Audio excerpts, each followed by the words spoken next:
ಎಲ್ಲ ನನ್ನ ಪ್ರಿಯ ಪ್ರೇಕ್ಷಕರಿಗೆ ನಮಸ್ಕಾರ. ನೋಡಿ, ನಾವೊಂದೊಂದ್ಸಾರಿ ಹೇಗೆ ಯೋಚನೆ ಮಾಡ್ತೀವಿ ಅಂತಂದ್ರೆ, ಪ್ರತಿಯೊಬ್ರು ಕೂಡ ಹುಲ್ಲು ಮಾನವರಲ್ಲ, ನಾವು ಸಾಮಾನ್ಯ ಯೋಚನೆ ಮಾಡ್ತಕ್ಕಂಥದ್ದು.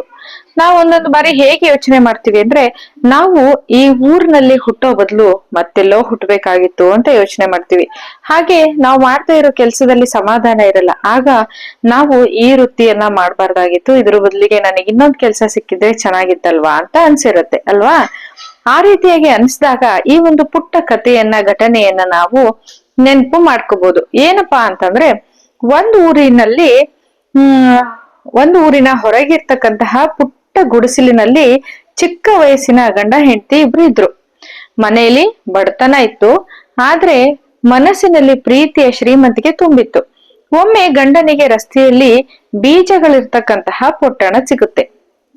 ಅವು ಯಾವ ಬೀಜಗಳು ಅಂತ ಅವನಿಗೆ ಗೊತ್ತಿರ್ಲಿಲ್ಲ.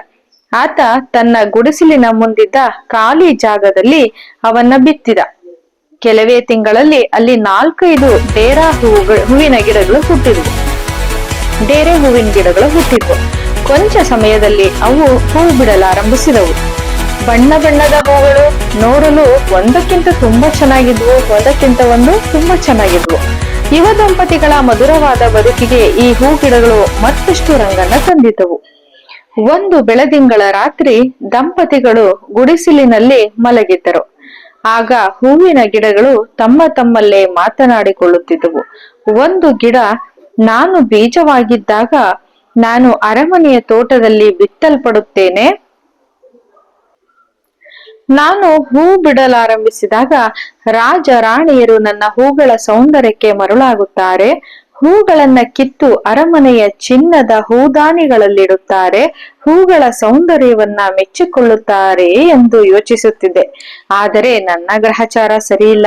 ಯಾವನೋ ಬಡವನ್ ಕೈಯಲ್ಲಿ ಸಿಕ್ಬಿದ್ದೆ. ಅವನ ಪುಟ್ಟ ಗುಡಿಸಲಿನ ಮುಂದೆ ಬೆಳೀತಾ ಇದ್ದೀನಿ.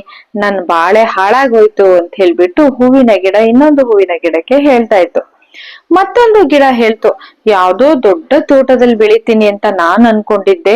ನನ್ನ ಹೂಗಳೆಲ್ಲ ವಿದೇಶಗಳಿಗೆ ರಫ್ತಾಗುತ್ತೆ, ಬೇರೆ ದೇಶ ವಿದೇಶಗಳಿಗೆ ಹೋಗಿ ದೇಶಾಂತರಗಳನ್ನ ಸುತ್ತುತ್ತೆ ಅಂತ ನಾನ್ ಅನ್ಕೊಂಡಿದ್ದೆ. ಆದ್ರೆ ಈಗ ಬಡವರ ಗುಡಿಸಲಿನ ಮುಂದೆ ಬದುಕು ಸಾಗಿಸುವ ದುರಾದೃಷ್ಟ ನನ್ನದಾಗ್ಬಿಟ್ಟಿದೆಯಲ್ಲ ಅಂತ ಅನ್ನತ್ತೆ. ಹೀಗೆ ಎರಡು ಮಾತಾಡ್ಕೋತ ನಿಟ್ಟಿಸಿರು ಬಿಡ್ತವೆ. ಹೀಗೆ ಒಂದೊಂದು ಗಿಡ ಕೂಡ ತಮ್ಮೊಳಗೆ ಗೋಳುಗಳನ್ನ ಹೇಳ್ಕೊಳ್ತಾ ಇರ್ತವೆ. ಆದ್ರೆ ಇನ್ನೊಂದು ಗಿಡ ಮಾತ್ರ ತುಂಬಾ ನಸುನಗುತ್ತಾ ಪ್ರಸನ್ನವಾಗಿ ಹಾಗೆ ಇರತ್ತೆ, ಉಳಿದ್ಕೊಂಡಿರತ್ತೆ.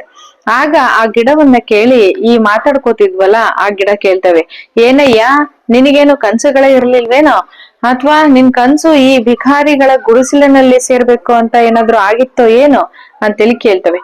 ಆಗ ಆ ಗಿಡ ಹೇಳತ್ತೆ, ನನಗೂ ಕನ್ಸುಗಳು ಇರ್ಲಿಲ್ಲ ಅಂತ ಏನಲ್ಲ, ಆದ್ರೆ ಏಕೋ ಏನೋ ನಾವೆಲ್ಲ ಇಲ್ಲಿಗೆ ತರಲ್ಪಟ್ಟಿದೀವಿ ಅಂತ ಹೇಳಿದ್ರೆ ಇಲ್ಲಿ ಬೆಳೆಯುತ್ತಿರುವುದರ ಬಗ್ಗೆ ಕೊರಗೆ ಪ್ರಯೋಜನ ಏನಿಲ್ಲ.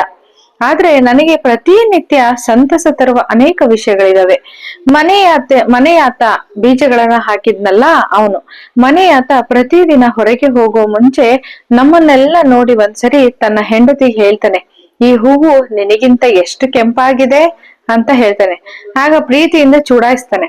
ಆಗ ಆಕೆ ಕೊಂಚ ಅಸೂಹೆಯ ಕಣ್ಣುಗಳಿಂದ ನನ್ನನ್ನು ನೋಡುತ್ತಾಳೆ. ನಾಚಿ ಕೆಂಪಾಗುತ್ತಾಳೆ. ಅವರ ಸರಸ ಸಲ್ಲಾಪದಿಂದ ನನಗೊಂದು ಬಗೆಯ ಆನಂದವಾಗುತ್ತದೆ.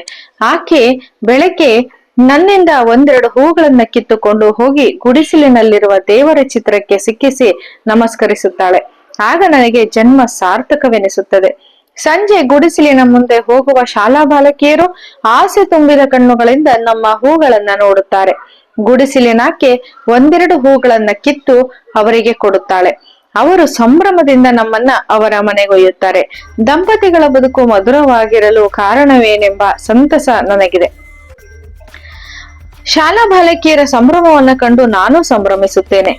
ಏನೋ ಆಗ್ಬೇಕಿತ್ತು, ಅದಾಗಲಿಲ್ಲ ಅಂತ ಕೊರಗುದ್ರ ಬದಲು ಈಗ ಈ ರೀತಿಯಾಗಿ ಚೆನ್ನಾಗಿದ್ದೀವಲ್ಲ ಅಂತ ಹೇಳಿ ಎಂದಿನಂತೆ ಅದು ಸುಮ್ನಿರುತ್ತೆ.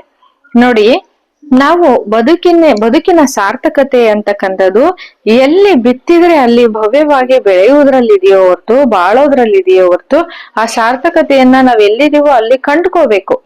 ಆವಾಗ್ಲೇ ಅದಕ್ಕೊಂದು ಸಾರ್ಥಕ ಆಗೋದು. ಅಥವಾ ಅಲ್ಲಿ ಹುಟ್ಟಬೇಕಿತ್ತು, ಇಲ್ಲಿ ಹುಟ್ಟಬೇಕಿತ್ತು, ನಾನು ಅಲ್ಲಿ ಹುಟ್ಟಿದ್ರೆ ಹಂಗಾಗ್ತಿದ್ದೆ, ನಾನು ಆ ಕೆಲ್ಸ ಮಾಡಿದ್ರೆ ಹೀಗಾಗ್ತಿದ್ದೆ, ಈ ಕೆಲ್ಸ ಮಾಡಿದ್ರೆ ಹೀಗಾಗ್ತಿದ್ದೆ, ಅದಾಗ್ಲಿಲ್ಲ, ಇದಾಗಿ ಬಿಟ್ಟೆ, ಅದಾಗ್ಲಿಲ್ಲ ಅನ್ನೋ ಕೊರಗು ಎಲ್ಲರಲ್ಲೂ ಇದೇ ಇರುತ್ತೆ. ಆದ್ರೆ ಕೊರಗುವುದರಲ್ಲಿ ಏನಾದ್ರೂ ಸುಖ ಇದೆಯಾ? ದಯವಿಟ್ಟು ಕಮೆಂಟ್ ಮಾಡಿ. ಅಥವಾ ಇರೋದ್ರಲ್ಲೇ ಸಂತೋಷವನ್ನ ಪಡ್ಬೇಕಾ? ನೀವೇ ಕಮೆಂಟ್ ಮಾಡಿ.